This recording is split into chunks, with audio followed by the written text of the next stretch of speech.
Hello everyone, this is our doubt video and इस video में हम जितने भी डाउट्स हैं वन बाय वन करके डिस्कस करेंगे। फर्स्ट डाउट था एक बच्चे का कि मैम इसमें हमें जो स्क्रोडिंगर वेव इक्वेशन गिवन है उसे हम रिजिड रोटर में मोमेंटम के मेथड से सॉल्व कर लें या फिर किसी दूसरे सिस्टम के अंदर किसी दूसरे मेथड से सॉल्व कर लें।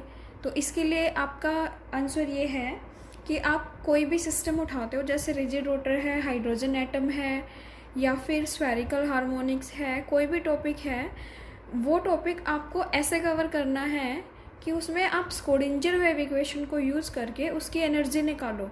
यानी कि जब भी आप किसी सिस्टम की बात करोगे, फाइनली आपको एक तो एनर्जी निकालनी है और दूसरा उसका वेव फंक्शन साई निकालना है। और निकालोगे कैसे? इतना सोल्व करने के बाद आप इसको नॉर्मलाइज करके निकालोगे। आपको ध्यान क्या रखना है, कोई भी टॉपिक कैसे भी आप कर सकते हो किसी भी मेथड से जो आपको अच्छा लगता है, बट स्टैंडर्ड जो आपका मेथड होगा वो एक ही रहेगा। आप स्क्रोडिंगर वेव इक्वेशन को उठाओगे। स्क्रोडिंगर वेव इक्वेशन होती है हमारी HI जनरल फॉर्म में E Sai Hamiltonian operator, this is Sai function, eigen value and this is again Sai function. तो ये इक्वेशन आपने उठानी है। इसके बाद आप इसमें एनर्जी फाइंड आउट करने की कोशिश करोगे। एनर्जी निकालने के बाद साई फंक्शन निकालोगे, साई फंक्शन निकालोगे उसे नॉर्मलाइज भी करोगे। तीन चीज़ों का आपको ध्यान रखना है, साई फंक्शन, नॉर्मलाइजेशन के बाद एंड एनर्जी। फाइनली आपका ये कंक्लूजन रहेगा। कोई भी टॉपिक आप कैसे भी कर सकते हो। नेक्स्ट डाउट था, कोई भी टॉपिक आपका इनकम्प्लीट है जब तक आप उसमें एनर्जी फाइंड आउट नहीं करोगे किसी भी सिस्टम की।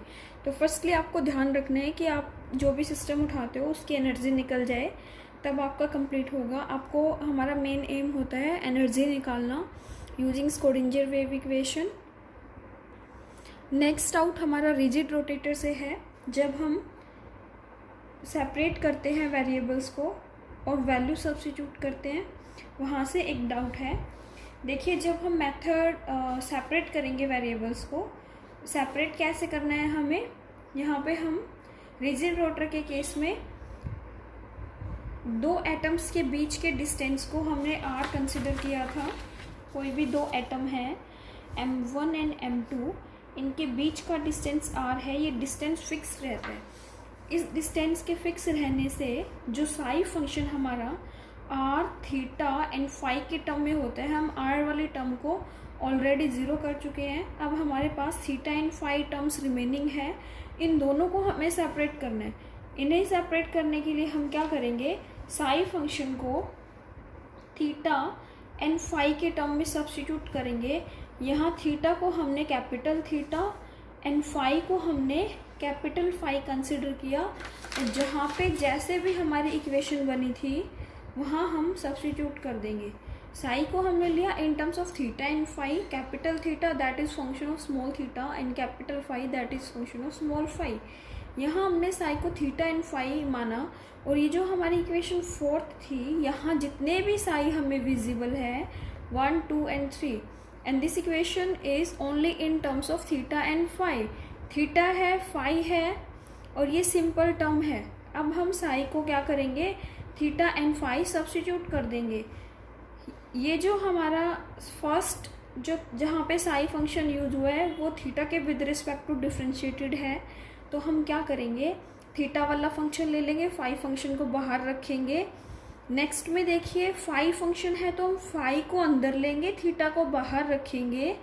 एंड नेक्स्ट यहाँ पे थीटा और फाई कोई भी टर्म गिवन नहीं है तो दोनों को हमने एज इट इज रख लिया। इसके बाद हमें थीटा एंड फाई को सेपरेट करना है। इन्हें सेपरेट करने के लिए हम क्या करेंगे, मल्टीप्लाई करेंगे हम फिफ्थ इक्वेशन को साइन स्क्वायर थीटा से एंड डिवाइड कर देंगे थीटा एंड फाई से। ये सिंपली हमने सेपरेट करने के लिए किया। करने के बाद जो टर्म्स कैंसिल होगी कैंसिल हो जाएगी। अब आप यहाँ से देखिए, ये वाली जो टर्म है ये सिर्फ फाई के टर्म में है तो हमने फाई वाली टर्म को अलग कर दिया है, और ये वाली टर्म थीटा की टर्म में है तो इन दोनों टर्म्स को हमने एक तरफ लिखा। ये थीटा वाली टर्म है, ये फाई वाली टर्म है। इस तरीके से हमने रिजिड रोटर के केस में वेरिएबल्स को सेपरेट किया। दोबारा से देखिए क्या था, साई फंक्शन हमारा पोलर कोऑर्डिनेट्स में आर थीटा एंड फाई के टर्म में होता है। रिजिड रोटर है इसलिए आर ऑलरेडी 0 है। साई को हमने थीटा एंड फाई के टर्म में रखा। जब रखा हमने तो कुछ टर्म्स कैंसिल होगी और सब कैंसिल आउट करने के बाद फाई टर्म को हम एक तरफ लेके चले गए एंड थीटा टर्म को एक तरफ रख लिया। ऐसे हमने सेपरेट किया है वेरिएबल्स को। हमारा नेक्स्ट डाउट है लीजेंड्रे पॉलिनोमियल और लीजेंड्रे डिफरेंशियल इक्वेशन से। देखिए लीजेंड्रे पॉलिनोमियल क्या होता है। पॉलिनोमियल एक ऐसा एक्सप्रेशन होता है जिसके अंदर more than 2 algebraic terms given होती है और उन टर्म्स को कंबाइन करके हमने एक डिफरेंशियल इक्वेशन बना रखी होती है या फिर एक डिफरेंशियल इक्वेशन गिवन होती है। उस इक्वेशन में सेम अलजेब्राइक टर्म की डिफरेंट पावर्स गिवन होती है। जैसे कि हमारी डिफरेंशियल इक्वेशन है यहाँ पे d square p x by d x square, d p x by d x and p x is equals to 0। ये हमारी इक्वेशन पी एक्स की टर्म में गिवन है, 2 times differentiation 1 time and simply p x. ये हमारी एक differential equation है। अब हमने यहाँ पे पी एक्स वाली टर्म यूज़ की है, पी को हमने यूज़ किया है इसलिए हमने इसे लीजेंड्रे डिफरेंशियल इक्वेशन बोला। लीजेंड्रे एक्चुअली आया कहाँ से है, ये एक मैथमेटिकल टर्म है, एक पॉलिनोमियल है। पॉलिनोमियल आपको ऑलरेडी पता चल चुका है। मोर देन 2 अलजेब्राइक टर्म्स को जब हम एक एक्सप्रेशन में लिखते हैं तो उसे हम पॉलिनोमियल बोलते हैं। अब लीजेंड्रे क्या है, एड्रिन मैरी लीजेंड्रे, ये बेसिकली एक साइंटिस्ट के नेम पे है। लीजेंड्रे पॉलिनोमियल एक साइंटिस्ट के नेम पे है, एड्रिन मैरी लीजेंड्रे। इन्होंने एक पॉलिनोमियल दिया था 1782 में, एक कंप्लीट ऑर्थोगोनल पॉलिनोमियल था, ये सिस्टम था कंप्लीट। और यहाँ पे इसने बहुत सारे मैथमेटिकल प्रॉपर्टीज़ को डिस्कस किया इस पॉलिनोमियल की हेल्प से और उसकी एप्लीकेशंस बताई। तो ये लीजेंड्रे साइंटिस्ट के नेम पे है। लीजेंड्रे आया है साइंटिस्ट के नेम से एंड पॉलिनोमियल हमें पता है एक एक्सप्रेशन है with algebraic term containing different powers.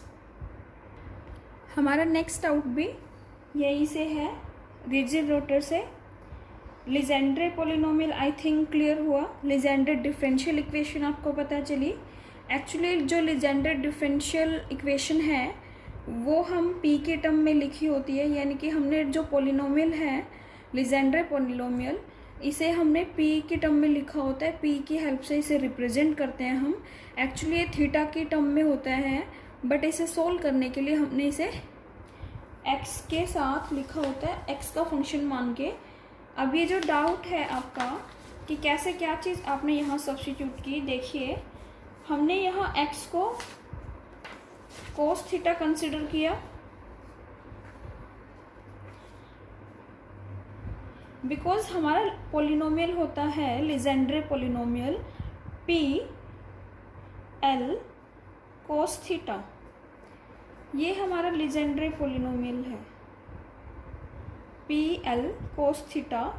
अब हमने कोस थीटा को एक्स कंसिडर किया हुआ है तो हम लिख सकते हैं इसे पी एक्स। और ये जो हमारा पी एक्स है फंक्शन होता है ये थीटा का, इसलिए हम इसे इस फॉर्म में लिखते हैं। एक्स को हमने लिखा कोस थीटा। अब हमें एक आइडेंटिटी पता है, cos square theta plus sine square theta is equals to 1। यहाँ से हमने कोस को सब्स्टिट्यूट किया, कोस स्क्वायर निकालना है हमें तो हम लिखेंगे एक्स स्क्वायर। यहाँ से लिखा हमने x square plus sine square theta is equals to 1 and sine square theta is equals to 1 minus x square.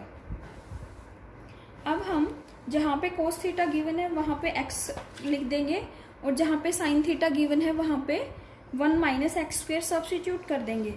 दूसरा हमारा डाउट था कि ये स्टेप कैसे हुआ, p x is equals to theta theta. इतना हमें समझ आया कि जो लीजेंड्रे पॉलिनोमियल है वो थीटा की टर्म में होता है।